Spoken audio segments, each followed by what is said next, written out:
There are several things that are scary with real estate investing, and one of those things is getting sued. On my very first property, I almost got sued. And to be honest, the seller, they had every right to sue me. I'm not very proud of this, but I feel like I need to share this with you so you can learn from my mistakes and not repeat them. With that said, let's get into it. So back 3 years ago, when I was first starting my real estate investing journey, I was calling real estate agents in the markets I was wanting to invest in. Whenever I was calling these agents, I was wanting to get set up with automatic email listings. And this is a golden nugget for you real estate investors out there. Don't let anyone tell you that there isn't good deals on the MLS. There are, and they happen every single day. You just need to be the first person to know about the property and act on it quickly. So that's where automatic email listings come into play. Here's another golden nugget for you. Whenever you're talking to the real estate agents, you need to be telling them that you want to get notified as soon as the property hits the market, because if you don't, they're going to send you an email at the end of the day with all the properties that hit the market meeting your criteria, but that defeats the purpose because we need to be the first person to know about it. Doing this has really been a core of my success in real estate investing.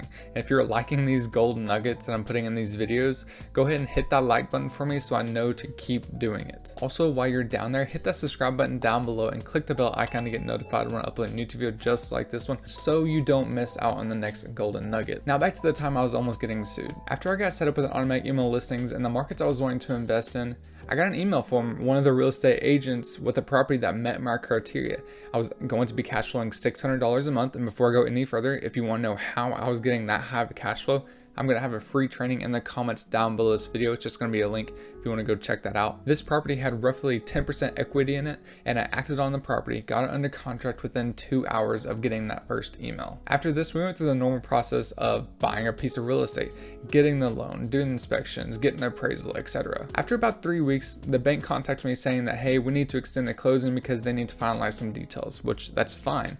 But then the next week came along and they said, hey, we need to extend it again another week. By this time, we're within the 5th week of having the property under contract. But something happened within the 5th week.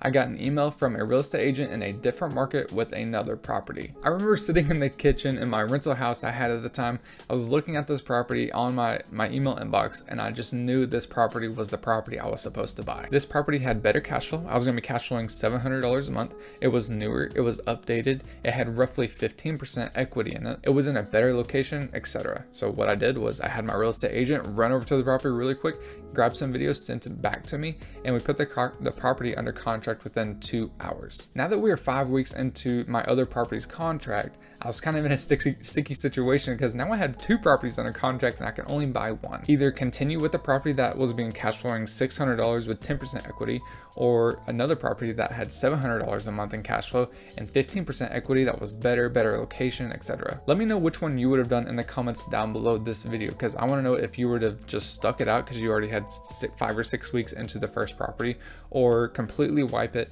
and get the better property. But for me, I backed out of the property. Now, whenever I did this and I sent over that email to my real estate agent on the first property, the original property I had under contract, my real estate agent came back and said that the homeowner is going to sue me for X amount. They were saying some garbage crap, that they were going to sue me for the price of the property, etc., which they could have sued me for specific performance, which means that they could have had a judge force me to close on the property. That's because we had to break the original contract because of financing. As you can imagine, as a new young real estate investor, hearing that you're about to get sued on your very first property, I was paralyzed. I remember seeing all these texts that were coming through from our real estate agent saying like, hey, they're gonna sue you, you need to close on the deal, etc. I'm just looking at my phone thinking, what am I going to do? I remember sitting on my bed, just looking at my phone, not being able to move because I was so scared. But something happened. I started to remember why I was going through this process in the first place. I remember sitting at my kitchen table, looking at the new property that just hit my email and thinking, I know this property is the one I'm supposed to buy. So I told my real estate agent from the original property that I was still going to back out, and that was the last I heard of it. I didn't get sued. I ended up buying that property that was cash flowing $700 a month, and that skyrocketed my success. After buying this property though, I almost made another huge mistake. I almost let drug dealers into my property. So if you want to learn more about that mistake and how you can learn from that mistake, there's gonna be a video popping up right here that goes into detail about it. So until the next video, I'm out, see ya.